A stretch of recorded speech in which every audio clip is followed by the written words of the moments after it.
Good morning everyone. আজি 24 মাৰ্চৰ অসমীয়া প্ৰতিদিনখনৰ মই হেডলাইনখিনি পঢ়িবলৈ আগবাঢ়িছো।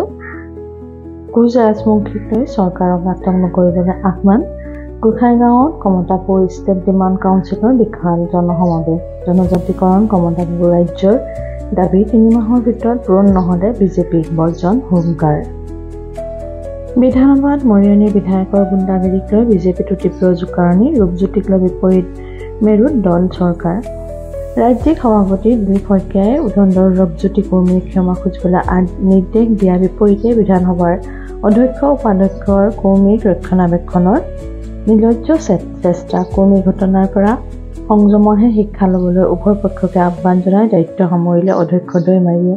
ঘটনাৰ সময়ত টয়লেটলৈ যোৱাৰ কথা কৈ বিষয়টোৰ পৰা পলায়নৰ চেষ্টা উপাধ্যক্ষ ডক্টৰ মমিনৰ। বিধানসভাৰ নিয়মাৱলীৰ 158 নং ধাৰাৰ অধীনত অধ্যক্ষই গোচৰ ল'ব পাৰে যদিও পক্ষপাতী নহয়। দৈমাৰী 172 নং নিয়মাৱলীৰ মতে বৰ্খাস্ত কৰিব পৰা ক্ষমতা অধ্যক্ষৰ থাকিলেও এই পদক্ষেপ লোৱাৰো ইচ্ছা নাই দৈমাৰীৰ।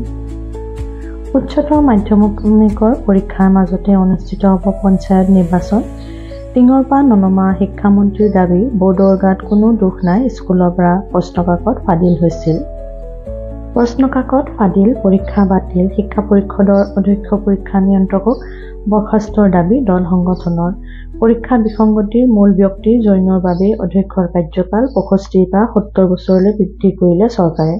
কংগ্ৰেছ আছুৰ দাবী ফলাফল বেয়া হ'লে প্ৰধান শিক্ষকক জগৰীয়া কৰা মুখ্যমন্ত্ৰীয়ে এতিয়া শিক্ষামন্ত্ৰী অধ্যক্ষৰ বিৰুদ্ধেও ল'ব লাগে ব্যৱস্থা।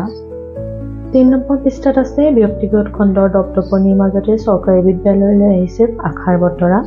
নলবাৰী গৰ্ডনত নামভৰ্তি কৰিবলৈ হেতাও কৰা। 6ষ্ঠ শ্ৰেণীৰ নামভৰ্তিৰ বাবে বাছনি পৰীক্ষাত বহিল 350ৰো অধিক শিক্ষাৰ্থী। খানাপাৰাত চলিছে অবৈধ বাছ চিণ্ডিকেট। বাছ ৰখোৱাৰ যাত্ৰী উঠোৱাৰ নামত নোৰাক দিব লাগে ধন। ট্ৰেভেলাৰ মেজিকৰ পৰা চিণ্ডিকেট চক্ৰৰ সংগ্ৰহ কৰা টকাৰ ভাগ পায় আৰক্ষীয়ে। নম্বৰ পৃষ্ঠাত আছে বিধানসভাত অসম কোচিং প্ৰতিষ্ঠান বিধেয়ক উত্থাপন। কোচিং চেণ্টাৰক নিয়ন্ত্ৰণ কৰিব চৰকাৰে। আইন উলংঘা কৰা প্ৰতিষ্ঠানক বিহা হ'ব 1 লাখ টকাৰ জৰিমনা। বাতিল হ'ব পঞ্জীয়ন। ল'ব লাগিব বাণিজ্য অনুজ্ঞাপত্ৰ। মেডিকেল ইঞ্জিনিয়াৰিঙত আসন লাভ কৰা বুলি শিক্ষাৰ্থীৰ সংখ্যাৰে দিব নোৱাৰিব ভুৱা বিজ্ঞাপন।